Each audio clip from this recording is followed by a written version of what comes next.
টেলিভিছনৰ প্ৰাইম নিউজৰ সমূহ দৰ্শকক স্বাগতম জনাই ষ্টুডিঅ'ত মই প্ৰস্তুতি বৰদলৈ। প্ৰথমে চাওঁ আহক আজি বাতৰিৰ শিৰোনাম।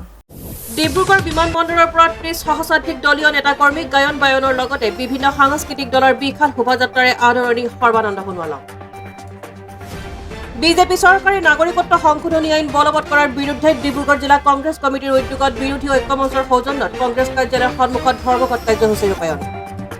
চাহ বাগিচাৰ স্কুলৰ মজুৰি বৃদ্ধিৰ দাবীত বিজেপি চৰকাৰৰ বঞ্চনাত ডিব্ৰুগড়ত শ্ৰম বিষয়াৰ কাৰ্যালয় ঘেৰাও আচ্ছাৰ। মৰাণৰ ১ নং কিলৈজান গাঁৱত ২ সন্তানৰ মাতৃৰ আত্মহত্যাৰ ঘটনাই তীব্ৰ চাঞ্চল্যৰ সৃষ্টি কৰিছে অঞ্চলটোত। এতিয়া বিতং বাতৰি। সৰ্বানন্দ সোণোৱালক আদৰিবলৈ মোহনবাৰী বিমানবন্দৰত উপস্থিত হ'ল হেজাৰ হেজাৰ ৰাইজ। দিল্লীৰ পৰা পোনে পোনে ডিব্ৰুগড় মোহনবাৰীত বিমানবন্দৰত উপস্থিত হৈ বিজেপি ডিব্ৰুগড় লোকসভা সমষ্টিৰ পৰা টিকট লাভ কৰি পোনপ্ৰথমবাৰৰ বাবে গৃহভূমিত উপস্থিত হয় সৰ্বানন্দ সোণোৱাল। সৰ্বানন্দ সোণোৱালক আদৰিবলৈ মোহনবাৰী বিমানবন্দৰত উপস্থিত হ'ল হেজাৰ হেজাৰ ৰাইজ। দিল্লীৰ পৰা পোনে পোনে ডিব্ৰুগড় মোহনবাৰী বিমানবন্দৰত অৱতৰণ কৰে সৰ্বানন্দ সোণোৱালে। বিজেপি ডিব্ৰুগড় লোকসভা সমষ্টিৰ পৰা টিকট লাভ কৰি পোনপ্ৰথমবাৰৰ বাবে গৃহভূমিত উপস্থিত হয় সৰ্বানন্দ সোণোৱাল। ডিব্ৰুগড় বিমানবন্দৰৰ পৰা ৩০ সহস্ৰাধিক দলীয় নেতাকৰ্মী গায়ন বায়নৰ লগতে বিভিন্ন সাংস্কৃতিক দলৰ বিশাল শোভাযাত্ৰাৰে আদৰণি সৰ্বানন্দ সোণোৱালক। ডিব্ৰুগড় বিমানবন্দৰৰ পৰা পোনে পোনে ডিব্ৰুগড়ৰ মানকটা খেলপথাৰত বিশাল জনসভাত অংশগ্ৰহণ সৰ্বানন্দ সোণোৱালৰ। সোণোৱালক সংগ দিয়ে কেন্দ্ৰীয় মন্ত্ৰী ৰামেশ্বৰ তেলী, মন্ত্ৰী সঞ্জয় কিষাণ, বিমল বৰাৰ লগতে ডিব্ৰুগড় আৰু তিনিচুকীয়াৰ সমূহ বিধায়কে। এই সভাত অংশগ্ৰহণ কৰি ভাৰতীয় জনতা পাৰ্টি ডিব্ৰুগড় জিলাৰ কাৰ্যালয়ত বন্তি প্ৰজ্বলন কৰে। তাৰ পাছতেই ডিব্ৰুগড় লোকসভা সমষ্টিৰ অন্তৰ্গত বিধায়কসকলৰ লগত বিশেষভাৱে গুৰুত্বপূৰ্ণ বৈঠকত মিলিত হয়। মাননীয় প্ৰধানমন্ত্ৰী নৰেন্দ্ৰ মোদী ডাঙৰীয়াৰ নেতৃত্বত বিকশিত ভাৰত সংকল্প যাত্ৰা চলি আছে। অৰ্থাৎ ২০৪৭ চনৰ ভিতৰত আমি ভাৰতবৰ্ষক বিশ্বৰ সবাতোতকৈ শক্তিশালী অৰ্থনীতি হিচাপে গঢ়ি তুলিব লাগিব। সেই লক্ষ্যত উপনীত হ'বৰ বাবে প্ৰতিখন ৰাজ্য সামন্তভাৱে শক্তিশালী হ'ব লাগিব। সকলো দিশত শিক্ষা, সংস্কৃতি, ক্ৰীড়া, উদ্যোগ, কৃষি সকলো ক্ষেত্ৰত। গতিকে তেনেধৰণে এখন শক্তিশালী ৰাষ্ট্ৰ নিৰ্মাণ কৰাৰ যাত্ৰাত অসমৰ যাতে উল্লেখযোগ্য অৱদান থাকে আৰু অসমৰো মাননীয় মুখ্যমন্ত্ৰী ডাঙৰীয়াই ভাৰতবৰ্ষৰ ভিতৰত অসমক ৫খন শ্ৰেষ্ঠ ৰাজ্যৰ ভিতৰত অন্যতম শক্তিশালী ৰাজ্য হিচাপে গঢ়ি তোলাৰ যিটো তেখেতে লক্ষ্য স্থিৰ কৰিছে, গতিকে সেই লক্ষ্যত উপনীত হ'বৰ বাবে আমি অসমৰ ১৪টা লোকসভা সমষ্টিৰ ৰাইজে সমান্তৰালভাৱে পৰিশ্ৰম কৰিব লাগিব।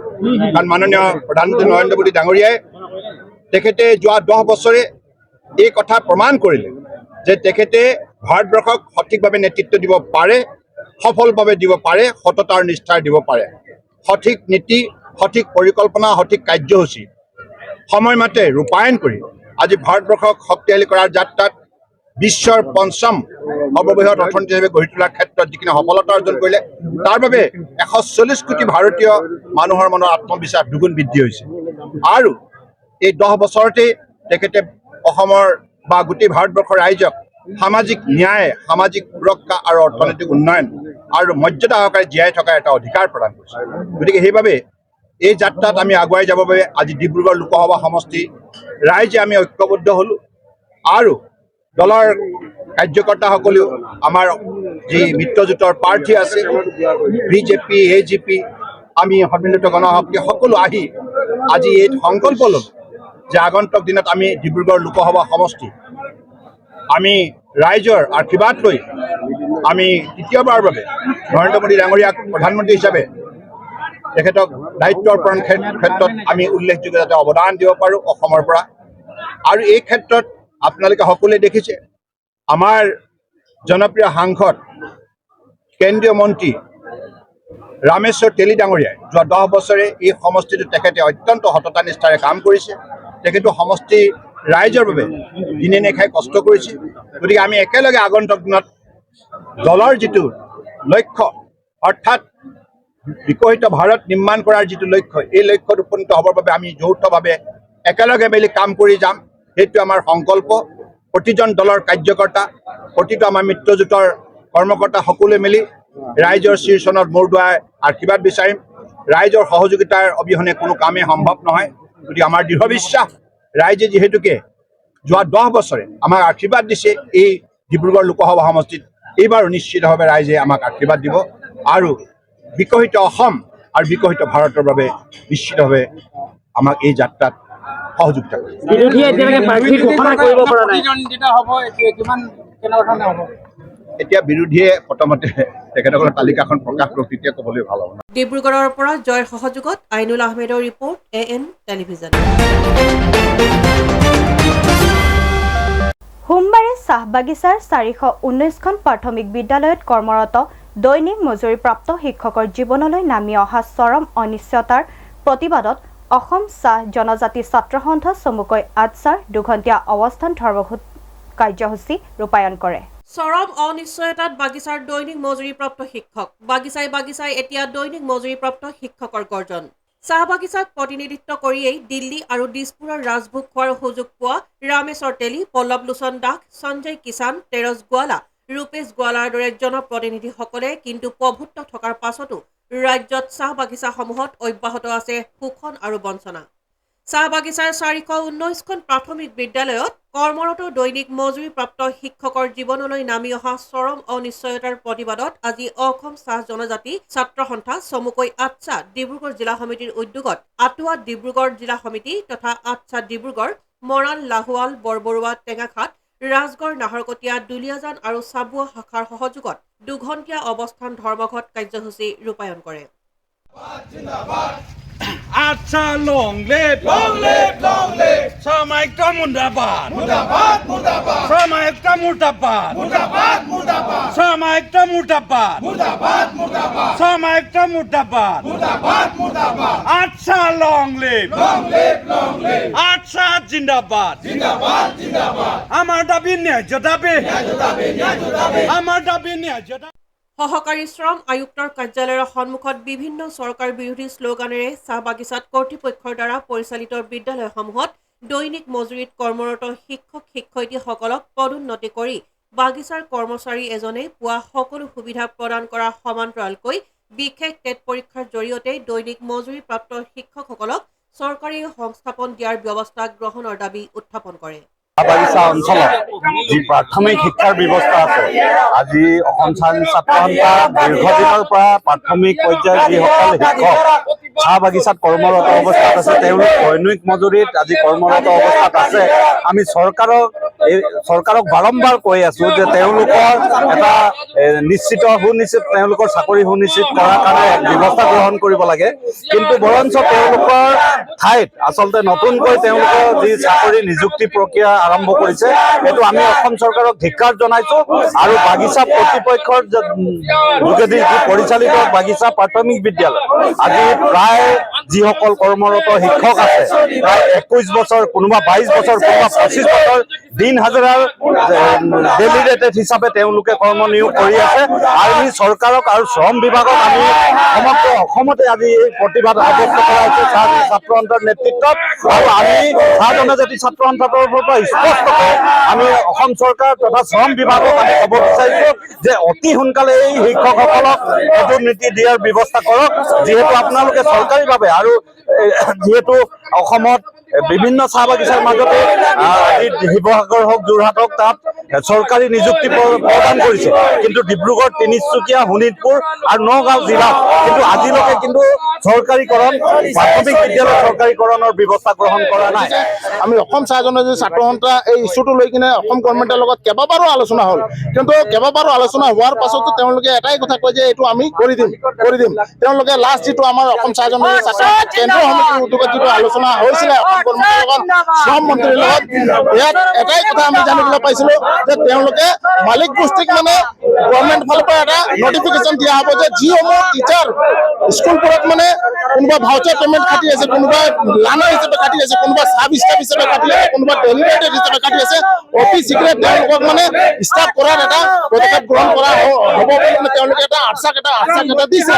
কিন্তু আজি বছৰ উকলি গ'ল, পাছতো আজি আমি দেখিবলৈ পালো যে যিসমূহ শিক্ষক শিক্ষয়িত্ৰীসকলে আমাৰ চাহ বাগিচাত যিসমূহ LP স্কুল আছে তাত কৰ্মৰত হৈ থকা যিসমূহ শিক্ষক শিক্ষয়িত্ৰীসকল বৰ্তমানলৈকে এই হাইমুদাৰ পৰা বঞ্চিত হৈ আছে। গতিকে আমি অসম চাহ জনজাতি ছাত্ৰ সন্থা আজি গোটেই সমগ্ৰ অসমত আজি 2 ঘণ্টা ধৰ্ণা কাৰ্যসূচী অসমৰ মাননীয় মুখ্যমন্ত্ৰীক আমি ক'ব বিচাৰিছো যে লোকসভা ইলেকশ্যনৰ আগে আপোনালোকে যদি বাগিচাত নিয়মত শিক্ষক শিক্ষয়িত্ৰীসকল আছে তেওঁসকলৰ যদি সমস্যাবিলাক যদি আপোনালোকে যদি লোকসভা ইলেকশ্যনৰ প্ৰাক মুহূৰ্তত যদি আপোনালোকে যদি সমাধান কৰি দিব যদি নোৱাৰিব আমি শিক্ষামন্ত্ৰীকো কৈ আছো আমি শ্ৰম মন্ত্ৰীকো কৈ আছো তেনেহ'লে বিজেপি কিন্তু অসম চাহ জনজাতি ছাত্ৰ সন্থাৰ কিন্তু সন্মুখীন হ'বৰ কাৰণে সাজু হৈ থাকিব। ডিব্ৰুগড়ৰ পৰা জয়ৰ সহযোগত আইনুল আহমেদৰ ৰিপৰ্ট AN টেলিভিজন। ডিব্ৰুগড়ৰ প্ৰসিদ্ধ নৃত্যগুৰু মুকুল আহমেদক সম্বৰ্ধনা গৰিয়ামৰীয়া দেশী জাতীয় পৰিষদৰ 2023 চনৰ 11 ছেপ্টেম্বৰত ডক্টৰ আম্বেদকাৰ এক্সিলেন্সি এৱাৰ্ড আৰু 12 ডিচেম্বৰ 2023 চনৰ তাৰিখে বাবু জগজীৱন ৰাম ৰাষ্ট্ৰীয় সন্মান পোৱাত এই সম্বৰ্ধনা। ডিব্ৰুগড় পাঁচআলিৰ কুমাৰপট্টিৰ নিবাসী মৰহুম আব্দুল ৱাহিদ আৰু মৰহুমা চাহিৰা চুলতানা চাহিবাৰ পুত্ৰ মুকুল আহমেদ ভাৰতীয় নৃত্যকলা সংস্কৃতিৰ বিশাল আকাশখনৰ এটি উজ্জ্বল নক্ষত্ৰ। ভাৰতীয় নৃত্যকলাৰ বন্তি জ্বলাই অসমৰ নৃত্য জগতখনক উজ্বলাই তোলাত তেখেতৰ অৱদান অপৰিসীম। সুদীৰ্ঘ দিনৰ পৰা তেখেতৰ অনুষ্ঠান গুৰুকুল নৃত্য কলা কেন্দ্ৰৰ জৰিয়তে অসম তথা অসমীয়া সমাজৰ উঠি অহা নৱপ্ৰজন্মক ভাৰত নৃত্য, কথক, ওডিচী আৰু বিহু নৃত্যৰ শিক্ষা প্ৰদান কৰি আহিছে। অসমৰ বাহিৰে ভিতৰে বিভিন্ন মঞ্চত নৃত্য প্ৰদৰ্শন কৰি বিভিন্ন বঁটাও সন্মান লাভ কৰি এজন অসমীয়া ভূমিপুত্ৰ হিচাপে যি আলোড়নৰ সৃষ্টি কৰি আহিছে তাৰ বাবে অসমীয়া সমাজত তেখেত সদায় চিৰস্মৰণীয় হৈ ৰ'ব। যোৱা 11 ডিচেম্বৰ 2023 তাৰিখে মুকুল আহমেদক doctor Ambedkar excellency national award, 2023 চনৰ 12 ডিচেম্বৰ তাৰিখে বাবু জগজীৱন ৰাম ৰাষ্ট্ৰীয় সন্মান পদকেৰে সন্মানিত হৈ সমগ্ৰ ডিব্ৰুগড়বাসীলৈ যি গৌৰৱ কঢ়িয়াই আনিলে তাৰ বাবে সদৌ অসম গৰিয়ামৰীয়া দেশী জাতীয় পৰিষদ ডিব্ৰুগড় জিলা সমিতিৰ তৰফৰ পৰা অভিনন্দন জ্ঞাপন কৰে। তেখেতে যিটো এৱাৰ্ড পালে আমাৰ কাৰণে গৌৰৱবোধ আৰু ডিব্ৰুগড়বাসীৰ কাৰণে আমাৰ গৌৰৱবোধ। তেওঁ যিহেতু আমাৰ খিলঞ্জীয়া ভূমিপুত্ৰ হয় আৰু গতিকে আমাৰ ভূমিপুত্ৰ হিচাপে আৰু ডিব্ৰুগড়বাসী লগতে অসমবাসীৰ কাৰণে গৌৰৱ কৰি আনিলে। মুকুলৰ উজ্জ্বল জীৱনৰ কামনা কৰিলোঁ। আমাৰ গৰিয়ামৰীয়া দেশী জাতীয় পৰিষদৰ কেন্দ্ৰীয় সহকাৰী সম্পাদক হিচাপে মই আমাৰ ডিব্ৰুগড় জিলাৰ মুকুল আহমেদ ডাঙৰীয়াক আমি ধন্যবাদ জনাইছোঁ। তেখেতে বহুত চেষ্টা কৰি সৰুৰে পৰাই তেখেতে এইখন খেলত জড়িত আছে। তেখেতে আহমেদকাৰ বঁটা আনিবলৈ সক্ষম হৈছে আমাৰ ডিব্ৰুগড় জিলাত। অল অসমৰ ভিতৰত আমাৰ তেখেতে সক্ষম হৈছে এনেকুৱা ধৰণৰ বঁটা বিভিন্ন ধৰণৰ তেখেতবিলাকে বঁটা পাইছে। আমি গৰিয়ামৰীয়াৰ দেশী জাতীয় পৰিষদৰ তেখেত ডিব্ৰুগড় জিলাৰ এজন উপ সভাপতি। আমি গৰিয়ামৰীয়াৰ দেশী হিচাপত তেখেতে যিটো কাম কৰি আহিছে আমি তেখেতক ধন্যবাদ জনাইছোঁ।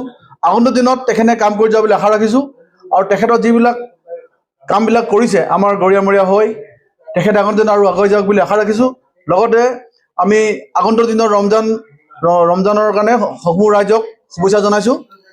ডিব্ৰুগড় জিলা হৈ গৰিয়ামৰীয়া দেশী জাতীয় পৰিষদৰ পৰা সকলক অশেষ ধন্যবাদ দিছোঁ।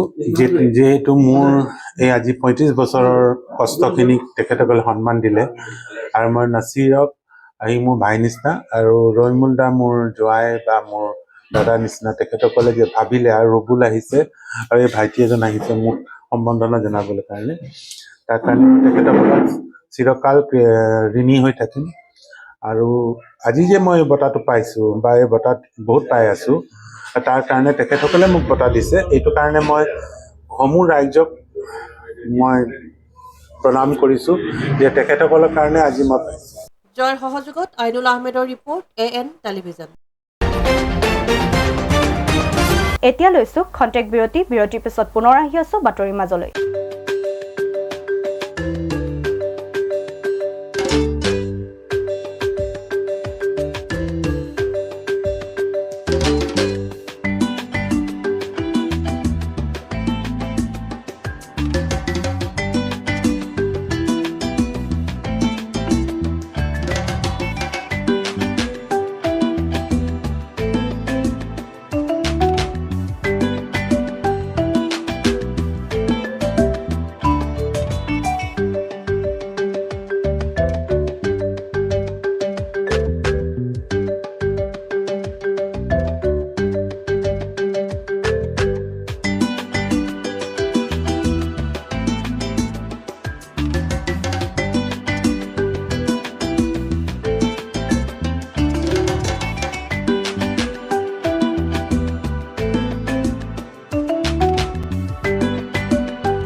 আপোন চহৰ ডিব্ৰুগড়ত এঞ্জিলা এণ্টাৰপ্ৰাইজে আনিছে এটি সোণালী সুযোগ প্ৰয়োজনীয়তা মাত্ৰ এখন নিজৰ e rickshaw and opportunity to earn limitless money অধিক জানিবলৈ যোগাযোগ কৰক 9085585200 আৰু 7002275263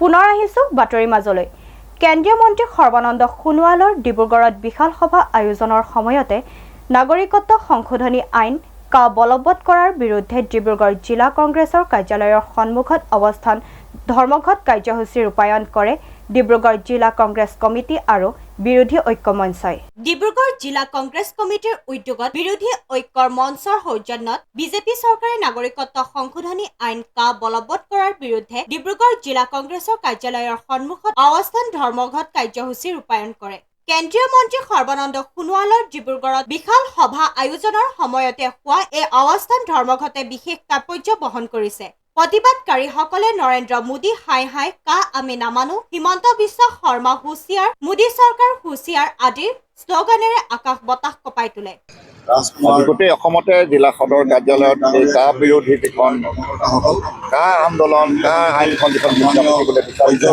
তাৰ বিৰোধিতা কৰি আজি আমি অৱস্থান ধৰ্মঘট কৰিছোঁ এই ডিব্ৰুগড় জিলা সদৰত আৰু আমাৰ ডিব্ৰুগড় জিলা কংগ্ৰেছ অফিচৰ আমি এইখিনি আজি ধৰ্মঘট কাৰ্য আমি হাতত লৈছোঁ আৰু ইয়াত উপস্থিত থকা সকলো কংগ্ৰেছ আমি ইমান উৎসাহেৰে এই কাখন অসমত জাপি দিয়াক লৈ পেলাই ইয়াত আহি উপস্থিত হৈছেহি এইটো বৰ আমাৰ কংগ্ৰেছৰ কাৰণে বৰ ভালৰ কথা আৰু লগতে আমাৰ এই ডিব্ৰুগড় জিলাৰ অসম জাতীয় পৰিষদৰ সভাপতি হিচাপেও আজি আহি ইয়াত উপস্থিত হৈছেহি আমাৰ লগত যোগদান কৰি পেলাই আমাৰ ইয়াত অলপ সফল কৰিবৰ বাবে মই তেওঁক ধন্যবাদ জনাইছোঁ আৰু সকলো লোকে আমাৰ ডিব্ৰুগড় জিলাৰ আৰু ডিব্ৰুগড় লোকসভাৰ তিনিচুকীয়া জিলাৰ ডিব্ৰুগড় লোকসভা সমষ্টিৰ সকলো লোকে মই এটাই অনুৰোধ কৰোঁ যে আপোনালোকে মাৰ বাণী থিয় দিয়ক যাতে আমি যিখন আইন তেখেতে বিজেপিয়ে বলবৎ কৰিছে সেই আইনখন যিখন আইন তেওঁলোকে অলৰেডি বনাই পেলালে সেই আইনখন যাতে অসমত যাতে বলবৎ কৰিব নোৱাৰে তাৰ বাবে আমি মাৰ বাণী থিয় দিব লাগিব আৰু সকলোকে আমাৰ এই কাৰ্যত আমি সকলো অসমবাসীৰ আমি তেওঁলোকৰ সহায় বিচাৰিছোঁ আৰু আমি ভাবোঁ আমি নিশ্চয় ইয়াৰ পৰা নিজৰ মানে আগবাঢ়ি যাম আৰু আমি চাকচেছফুল হ'ব বুলি নিজে ভাবিছোঁ এই অৱস্থান ধৰ্মঘটৰ যোগেদি আমি সজাগ জনতালৈ এক বাৰ্তা প্ৰেৰণ কৰিব বিচাৰিছোঁ যে আগন্তুক সময়ছোৱাত আমি বিজেপি দলক এনেধৰণৰ যেনেকুৱা ধৰণৰ বিতৰ্কিত আইন বা পদক্ষেপ যিবিলাকত এক জাতি এখন ৰাজ্য এক সত্তা নিশেষ হ'ব পাৰে তেনেকুৱা যাতে জাতিখন কাম কৰাৰ পৰা তেওঁলোকক আমি বাধা দিব পাৰোঁ তাৰ বাবে প্ৰতিজন সজাগ জনতালৈ এনেধৰণৰ অনুষ্ঠান কাৰ্যসূচী আমি আহ্বান জনাইছোঁ অসম জাতীয় পৰিষদেও সহযোগ কৰিছে হয় আমি যিহেতু মিত্ৰজোঁটত আছোঁ গতিকে আমি আমাৰ উদ্যোগত আমি এই কাৰ্যসূচীটো যদিও আয়োজন কৰিছোঁ কিন্তু মিত্ৰজোঁটৰ আমি অসম জাতীয় পৰিষদৰ জিলা সভাপতি মহোদয় ইতিমধ্যে তেওঁৰ কৰ্মকৰ্তাসকল আহি উপস্থিত হৈছেহি অসম ৰাইজৰ দলৰ আমি জিলা সমিতিও নিমন্ত্ৰণ জনাইছোঁ তেওঁলোকক আমি আহি ইয়াত উপস্থিত হ'বহি অনতি পলমে আৰু যিসকল মিত্ৰজোঁট আছে CPI-ML সকলোকে আমি ইয়ালৈ নিমন্ত্ৰণ জনাইছোঁ ডিব্ৰুগড়ৰ পৰা আইনুলৰ সহযোগত জয় ইছলামৰ ৰিপৰ্ট AN টেলিভিছন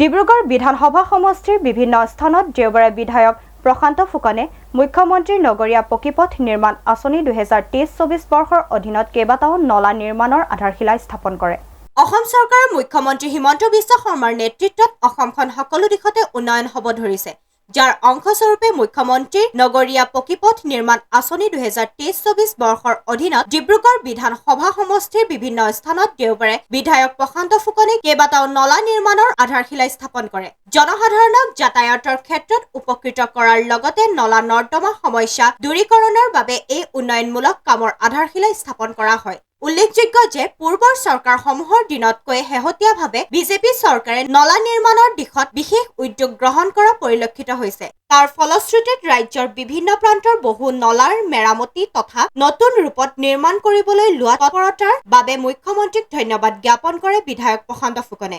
অসমৰ মাননীয় মুখ্যমন্ত্ৰী ডক্টৰ হিমন্ত বিশ্ব শৰ্মা ডাঙৰীয়াই যি মুখ্যমন্ত্ৰী নগৰীয়া পথ পকীকৰণ আঁচনিৰ জৰিয়তে যি আমাৰ ডিব্ৰুগড় সমষ্টিৰ কাৰণে ডিব্ৰুগড় মিউনিচিপেলিটি এৰিয়াৰ কাৰণে প্ৰায়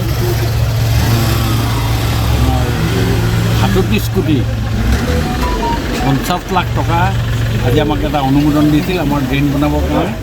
আৰু আজি তাৰে আমি অংশ বিশেষ হিচাপে আজি আমাৰ ঐতিহাসিক ডিব্ৰুগড় চহৰৰ ঐতিহাসিক আজি আমাৰ এই লাচিত নগৰ আৰু ইয়াত আনুষংগিক যিকেইটা আছে তাৰ লগতে আজি আমাৰ শুভ উদ্বোধন কৰা হ'ল লাচিত নগৰ নামঘৰ প্ৰাংগণত। মই মুখ্যমন্ত্ৰী মহোদয়ক মই বিশেষভাৱে ধন্যবাদ জ্ঞাপন কৰিছোঁ। আৰু আগন্তুক দিনত আমি এই ড্ৰেইনটো অতি সোনকালে কৰাৰ কাৰণে আমি এটা তেখেতসকলক আমি প্ৰতিশ্ৰুতি দিছোঁ। আজি টোটেল মিলাই আমি প্ৰায় 13টা প্ৰকল্প কৰিলোঁ আৰু এটা প্ৰকল্প বাকী আছে। আজি ডিব্ৰুগড়ৰ গোটেইকেইটাত এই যিখিনি ড্ৰেইনৰ কাম আমি কৰিলোঁ প্ৰায় 37 কোটি 50 লক্ষ টকাৰে 33 কিলোমিটাৰ ড্ৰেইনৰ কাম কৰিলোঁ। তাৰ লগতে এটা আমি আউটডোৰ ষ্টেডিয়ামৰ গেলেৰী আৰু CSR ফাণ্ডৰ পৰা আমাৰ ৰামেশ্বৰ তেলী ডাঙৰীয়াৰ প্ৰচেষ্টাত আছাম অইল ডিভিজনৰ পৰা যি আমি এটা CSR ফাণ্ডৰ পৰা 1 কোটি টকা পাইছিলোঁ, আমাৰ এইখন তাত এখন ফিল্ড এখন আমি তাত ইনফ্ৰাষ্ট্ৰাকচাৰ ডেভেলপমেণ্টৰ কাৰণে খৰচ কৰিবৰ কাৰণে ব্যৱস্থা। ডিব্ৰুগড়ৰ পৰা জয়ৰ সহযোগত আইনুল আহমেদৰ ৰিপৰ্ট AN টেলিভিছন। আজিৰে পৰা আৰম্ভ ইছলাম ধৰ্মীয় লোকসকলৰ পবিত্ৰ ৰমজান মাহ। এইবাৰ 2024 চনৰ 11 মাৰ্চত আৰম্ভ হয় ৰমজান মাহ।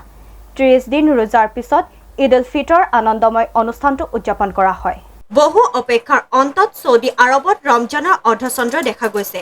এইবাৰ 2024 চনৰ 11 মাৰ্চ অৰ্থাৎ আজিৰে পৰা আৰম্ভ হয় ৰমজান মাহ। 30 দিন ৰোজাৰ পিছতে ঈদ উল ফিতৰ আনন্দময় অনুষ্ঠানটো উদযাপন কৰা হয়। ইছলামত ৰমজানক আটাইতকৈ পবিত্ৰ মাহ বুলি গণ্য কৰা হয়। এই দিনটোৰ তাৎপৰ্য অপৰিসীম, কাৰণ ৰমজান নামেৰে জনাজাত এই পবিত্ৰ মাহত কোৰাণ উন্মোচন কৰা হৈছিল বুলি বিশ্বাস কৰে মুছলমান লোকসকলে। মুছলমান চন্দ্ৰ পঞ্জিকাত নৱম মাহ আৰু ইছলামিক সংস্কৃতি অনুসৰি এই সময়ছোৱাক আটাইতকৈ উল্লেখযোগ্য সময় বুলি গণ্য কৰা হয়। মাহটোত মুছলমানসকলৰ ৰোজা আৰম্ভ হোৱাৰ লগে লগে দিনটোৰ ভাগত চেহেৰীৰ সৈতে আৰু প্ৰতিদিনে সূৰ্য অস্ত যোৱাৰ লগে লগে ৰোজা ভংগ কৰি ইফতাৰী কৰা হয়।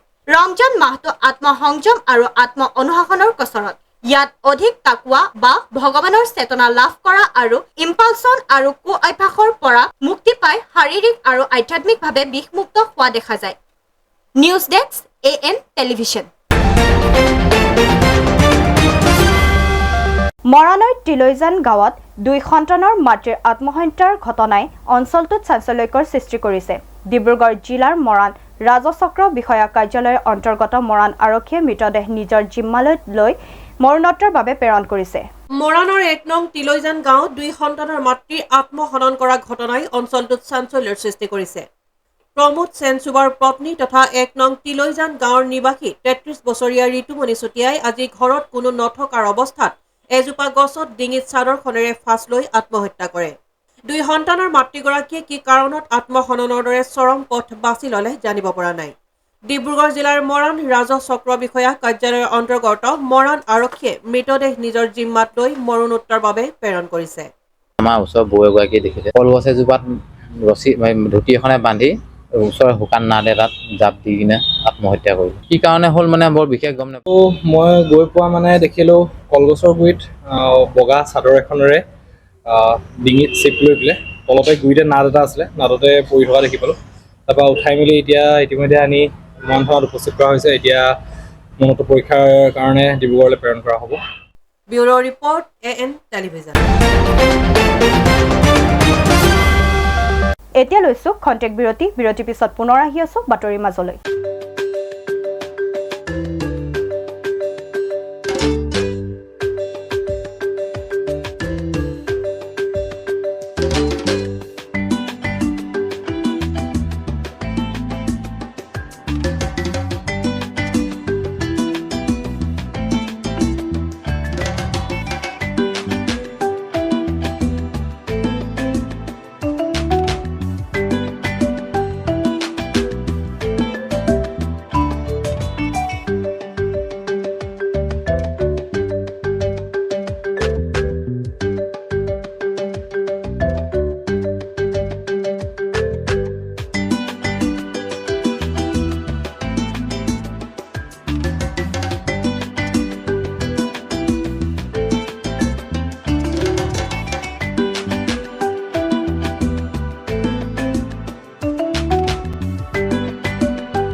পুনৰ আহিছোঁ বাতৰিৰ মাজলৈ। সোমবাৰে ডিব্ৰুগড় প্ৰেছ ক্লাবত অনুষ্ঠিত হোৱা এক গাম্ভীৰ্যপূৰ্ণ অনুষ্ঠানত ডিব্ৰুগড়ৰ জ্যেষ্ঠ সাংবাদিক তথা মনোহাৰী দেৱী কানৈ মহিলা মহাবিদ্যালয়ৰ অৱসৰপ্ৰাপ্ত অধ্যাপক ডক্টৰ লোহিত শইকীয়াৰ ধৰিত্ৰী একাজলি বিনন্দিয়া শীৰ্ষক গ্ৰন্থখন আনুষ্ঠানিকভাৱে উন্মোচন কৰা হয়। জ্যেষ্ঠ সাংবাদিক তথা ডিব্ৰুগড় মনোহাৰী দেৱী কানৈ মহিলা মহাবিদ্যালয়ৰ অৱসৰপ্ৰাপ্ত অধ্যাপক ডক্টৰ লোহিত শইকীয়াৰ আজি এখন গ্ৰন্থ উন্মোচন কৰা হয়। বৃহত্তৰ ডিব্ৰুগড় প্ৰেছ ক্লাবত আজি অনুষ্ঠিত হোৱা এক গাম্ভীৰ্যপূৰ্ণ অনুষ্ঠানত ডক্টৰ লোহিত শইকীয়াৰ ধৰিত্ৰী একাজলি বিনন্দিয়া শীৰ্ষক গ্ৰন্থখন আনুষ্ঠানিকভাৱে উন্মোচন কৰে ডিব্ৰুগড় আকাশবাণী আৰু দূৰদৰ্শন কেন্দ্ৰৰ মুৰব্বী লোহিত ডেকা আৰু অসম আদিত্যৰ সম্পাদক মনজিৎ বৰাই। গ্ৰন্থখন উন্মোচন কৰি লোহিত ডেকাই কয় যে আমি বৈজ্ঞানিক মানসিকতাৰে বিচাৰ বিশ্লেষণেৰে সাংবাদিকতা যদি নকৰোঁ তেতিয়াহ'লে পক্ষপাত দুষ্ট হৈ পৰিম। আমি যিকোনো কথা কাৰোবাৰ কথাত শুনিলো কাৰণেই সেই কথাষাৰ অমুকাই শুনিছো বুলি নকৈ নিজৰ কৃতিত্ব লৈ নগৈ গড়গাঁৱৰ বতৰা দিয়াৰ বহু সাংবাদিক ওলাইছে। সাংবাদিকসকলে নিজৰ দায়িত্ব শক্তিশালী ৰূপত পালন নকৰিলে সমাজখনক ক্ষতি কৰিব। একেটা অনুষ্ঠানত অসম আদিত্যৰ সম্পাদক মনজিৎ বৰাই দীৰ্ঘ বছৰীয়া সাংবাদিকতাৰ অভিজ্ঞতা পুস্তৰে লিখা ডক্টৰ লোহিত ডেকাৰ এই গ্ৰন্থখনে নতুন প্ৰজন্মক যথেষ্ট সহায়ক কৰি তুলিব বুলি মন্তব্য কৰিছে। জ্যেষ্ঠ সাংবাদিক যাদৱ গগৈয়ে আঁত ধৰা অনুষ্ঠানত জ্যেষ্ঠ সাংবাদিক ভূষণ জ্যোতি সন্দিকৈ, বিভাস দুৱৰা, ৰতন হাজৰিকা, কৰুণা ফুকন আদিকে ধৰি ভালেসংখ্যক সাংবাদিকে অংশগ্ৰহণ কৰে। এই অনুষ্ঠানত শলাগৰ শৰাই আগবঢ়ায় সাংবাদিক জ্যোতিষ কুমাৰ পাতিৰে। নামটো দেখিছে সকলোৱে, কিন্তু নাম বিনন্দিয়াটো মই দেখুৱাবলৈ চেষ্টা কৰিছোঁ। পৃথিৱীখন বিনন্দিয়া ধুনীয়া ধুনীয়া লগা কথাবোৰ মই নিজৰ ভূগোলৰ ছাত্ৰ হিচাপে সেইখিনি নতুনতাৰে সীমিত নতুনতাৰে মই যিখিনি বুজিছোঁ তাকে শব্দৰে ভাষাহীন বাক্যৰে লিখিব বিচৰা হৈছে। গতিকে সংকলন বুলি কোৱা হৈছে, সংকলন কৰাহে হৈছে, কিন্তু সংকলন হৈছেনে নাই ইয়াৰ গ্ৰহণযোগ্যতা উপযোগিতা আচলতে বহুসকলে ক'ব পাৰিব। আচলতে বহুত সপোন আছিলে, বহুতৰ প্ৰেৰণাত উদ্দীপনাত মই আচলতে এখন উলিওৱাৰ অকণমান মনঃ কৰা হৈছিলে। তাৰে ৰূপায়ণ আজি হ'ল, ৰাইজৰ আগতে আমি সেইখন উন্মোচিত হ'ল আৰু এই উন্মোচনী অনুষ্ঠানটোত মূল উন্মোচক হিচাপে আমাক উপকৃত কৰিলে ডিব্ৰুগড় দূৰদৰ্শন কেন্দ্ৰ তথা আকাশবাণী ডিব্ৰুগড় কেন্দ্ৰৰ অনুষ্ঠান মুৰব্বী লোহিত ডেকা ডাঙৰীয়া। তেখেত এগৰাকী সুলেখক সাহিত্যিকো, গতিকে আমাৰ মৰমত উপেক্ষা কৰিব নোৱাৰি তেখেতে আমাক আহিলে, একেলগে থাকি এই বিয়লি অনুষ্ঠানটো আচলতে এটা মধুময় কৰি তুলিলে। তেখেতক মই ধন্যবাদো জনাইছোঁ। আৰু যিসকলে থাকি পেলাই অনুষ্ঠানটো উপভোগ কৰিলে, তেখেতসকলে যিখিনি নিজৰ অভিমত প্ৰকাশ কৰিলে সেইখিনি মোৰ কাৰণে আচলতে বহুত মূল্যৱান, বহুত মানে মোক শলাগ লৈছে। মই নাজানো শলাগৰ পাত্ৰ কিমান নাজানো, মই শলাগ লোৱা দেখি মই নিজে আচলতে আপ্লুত হৈছোঁ। গতিকে আচলতে মোৰ আজি সপোন বাস্তৱ হৈছে বুলি কৈছোঁ। News desk N television. আজিৰ শেষৰটো বাতৰি। ৰঙিয়াৰ উত্তৰ বনগাঁৱত দেওবাৰে বিজেপি দলে যোগদান কাৰ্যসূচী অনুষ্ঠিত কৰে। যোগদান কাৰ্যসূচীত কংগ্ৰেছ অগপকে ধৰি বিভিন্ন দল সংগঠনৰ লোকসকলে ভাৰতীয় জনতা পাৰ্টীত আনুষ্ঠানিকভাৱে যোগদান কৰে। ৰঙিয়াত 2 শতাধিক সংখ্যালঘু লোকৰ বিজেপি দলত যোগদান। লোকসভা নিৰ্বাচনৰ সময়সমূহ চাপি অহাৰ লগে লগে প্ৰতিটো দলৰ ৰাজনৈতিক তৎপৰতা বৃদ্ধি পাইছে। ৰঙিয়াৰ উত্তৰ বনগাঁৱত দেওবাৰে বিজেপি দলে যোগদান কাৰ্যসূচী অনুষ্ঠিত কৰে। যোগদান কাৰ্যসূচীত 2 শতাধিক লোকে ভাৰতীয় জনতা পাৰ্টীত আনুষ্ঠানিকভাৱে যোগদান কৰে। কংগ্ৰেছ অগপকে ধৰি বিভিন্ন দল সংগঠনৰ লোকসকলে বিজেপি দলত যোগদান কৰে। নতুনকৈ বিজেপি দলত যোগদান কৰা কৰ্মীসকলক ৰাজ্যিক বিজেপিৰ সভাপতি ভৱেশ কলিতা, বিজেপিৰ উত্তৰ কামৰূপ জিলাৰ সভাপতি সুবল পাল, আঞ্চলিক পঞ্চায়তৰ সভানেত্ৰী শ্ৰীপ্ৰা দাসে আদৰণি জনায়। সভাখনত ভৱেশ কলিতাই দেশত পুনৰবাৰ নৰেন্দ্ৰ মোদীৰ নেতৃত্বত চৰকাৰ গঠন হ'ব বুলি উল্লেখ কৰি বিজেপি চৰকাৰে কৰা কামৰ বাবেই ৰাইজে বিজেপি চৰকাৰক ভোট দিব বুলি মন্তব্য কৰে। লগতে কয় যে বিজেপি চৰকাৰে ৰাইজৰ বাবে যিমান কৰিছে আজিলৈ কোনো দলে ইমান কাম কৰা নাই। উল্লেখযোগ্য যে বছৰ বছৰ ধৰি উত্তৰ বনগাঁৱৰ গুৰুত্বপূৰ্ণ পথটো মেৰামতি নকৰাৰ ফলত জহি জৰাজীৰ্ণ হৈ পৰিছে। লগতে উক্ত অঞ্চলতে বৰলীয়া নৈৰ খহনীয়াই ভয়ংকৰ ৰূপ ধাৰণ কৰিছে। এই যোগদান কাৰ্যসূচীত ভৱেশ কলিতাই ৰাইজক আশ্বাস দি কয় যে এই পথটো অতি সোনকালে মেৰামতি আৰু বৰলীয়া নৈ ভয়ংকৰ খহনীয়া ৰোধ কৰা হ'ব। লগতে ঈদগাহৰ বাবে 2.5 লাখ টকাৰ অনুদান আগবঢ়োৱাৰ কথা ঘোষণা কৰে সভাত উপস্থিত ৰাইজক। লগতে বহু কেইগৰাকী বিশিষ্ট ব্যক্তিও উপস্থিত থাকে। উত্তৰ বনগাঁও বালাগাঁৱৰ সন্মানৰ ৰাইজে আজি যোগদান কৰিলে। বহুদিন ধৰি তেওঁলোকে কংগ্ৰেছক ভোট দি আছিলে, কিন্তু তেওঁলোক কংগ্ৰেছৰ প্ৰতি বীতশ্ৰদ্ধ হৈছে আৰু তেওঁলোকৰ সিদ্ধান্ত লৈছে যে ভাৰতীয় জনতা পাৰ্টীৰ নেতৃত্বৰ চৰকাৰখনে তেওঁলোকৰ কাম কাজখিনি কৰি দিব পাৰিব। এই চুকতে মই তেওঁলোককো ধন্যবাদ দিছোঁ আৰু আশা কৰিছোঁ সকলোৱে একেলগে থাকি সমাজখন আগবঢ়াই নিব লাগিব, সমষ্টি আগবঢ়াই নিব লাগিব। সমষ্টিৰ কোনো এটা চুবুৰী যেন বাদ নপৰে, সেই মানসিকতাৰে আমি কাম কৰি আছোঁ। নিশ্চিতভাৱে এই চুবুৰীটো ৰৈ গৈছিল, ভুলতে হওক বা ক্ষুদ্ৰতে হওক আমি ৰাস্তাটো কৰাই দিম বুলি কৈছোঁ আৰু 1 বছৰৰ ভিতৰত এই ৰাস্তাত ব্লক লাগিব আৰু ইতিমধ্যে আমি ঈদগাহৰ উন্নয়নৰ কাৰণে কিছু আমাৰ ফাণ্ডৰ পৰা পইচা আজি ৰিলিজ কৰি দিছোঁ। News desk N television. আজিৰ বাতৰি ইমানেই। AN টেলিভিছনৰ ষ্টুডিঅ'ৰ পৰা মই প্ৰস্তুতি ইমানতে বিদায় লৈছোঁ। নমস্কাৰ।